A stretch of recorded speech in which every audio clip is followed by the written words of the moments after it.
naman, it's time for a food adventure. Mahilig ka ba mag-food trip, AZ? Opo, sobrang mahilig talaga ako kumain. As in, I can do that all day. Sa katawan mong yan, ha? Sa katawan mo. Dahil dito sa, magugustuhan mo ito, dahil dito sa pinakabago nating segment, magiging updated kayo sa mga kakaiba, trending at pinipilahang pagkain. Ipapatikim sa atin yan ng mga UH Tikinfluencers! Ang mga Tikinfluencers natin ngayon, sina Andre at Sparkle Artist Heath Jornales. Saan kaya ang food trip nila? Let's watch this!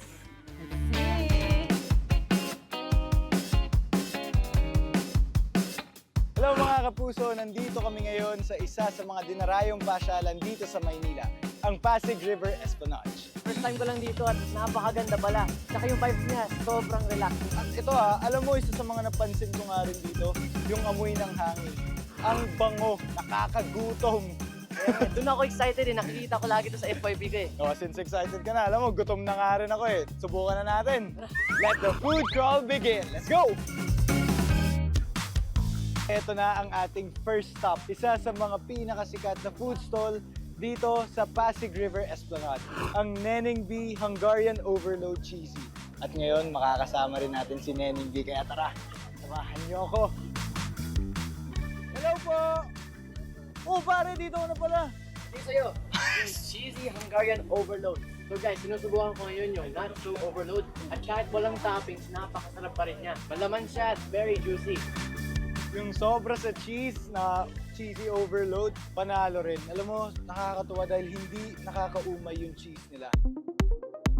Ang next na po nating titikman ngayon ay ang pinipilahang Xiaolong Bao. Marami po siyang different flavors like ube, matcha, white chocolate. Pero ang pinaka-trending po niya ay ang chocolate. Siyempre, ang pipiliin ko dyan yung bestseller nila, yung chocolate. Ayan, may dip pa. Okay, sige nga ate, sausaw nga natin. Meron po siyang chocolate inside.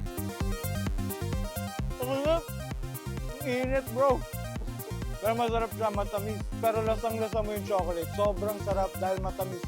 First time ko lang din makatry ng Xiaolong Bao na chocolate, Sarap guys, mapapadungit talaga mukha nyo. Kumalat na yung chocolate. Sarap. Panalo to.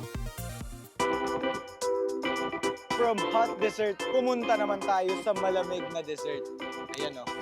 Ito nga ang tinatawag nila na smoking balls. So kung nagtataka kayo kung bakit may usok dyan, dahil yan sa liquid nitrogen.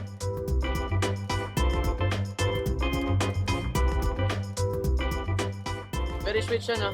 Matamis din siya dahil sa chocolate. Pero pwede nyo rin palitan yung toppings niya. Very crunchy. It tastes so much more better pag meron chocolate toppings.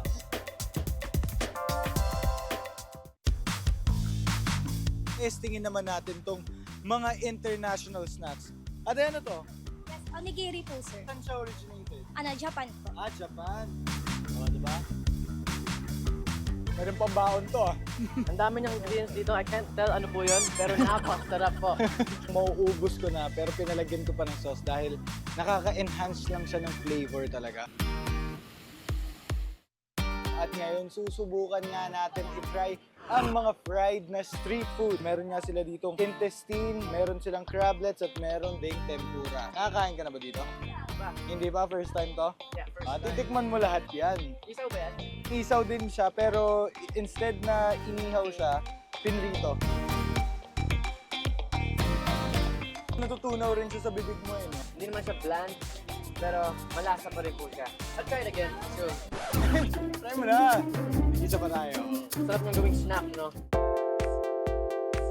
Kanina pa tayo chibog ng chibog, pare. Busog na ako. Pero syempre, kailangan naman natin ng panulak. Kaya naman dito tayo sa isang food stall kung saan nagbibenta sila dito ng mga fruit juices.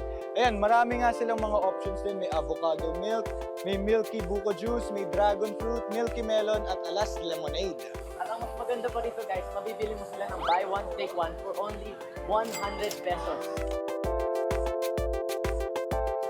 Sarap niya guys, very refreshing and napaka-sweet niya. Ito po yung best buko juice I've ever had. Very refreshing nga talaga siya. Ang lamig. After ng napakarami mong kinain, pasok na pasok to.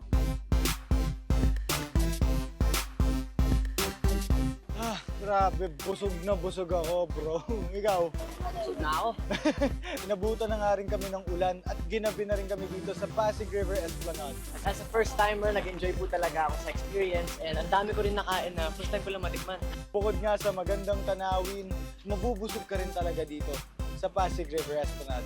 Kaya check na check tong puntahan. Until our next food crawl, mga kapuso! Tama, kaya tumutok lang sa inyong pambansang morning show kung saan laging una ka. Unang hirit! Ikaw, hindi ka pa nakasubscribe sa GMA Public Affairs YouTube channel? Bakit? Mag-subscribe ka na, dali na, para laging una ka sa mga latest kwento at balita. I-follow mo na rin ang official social media pages ng Unang Hirit. Salamat, Kapuso!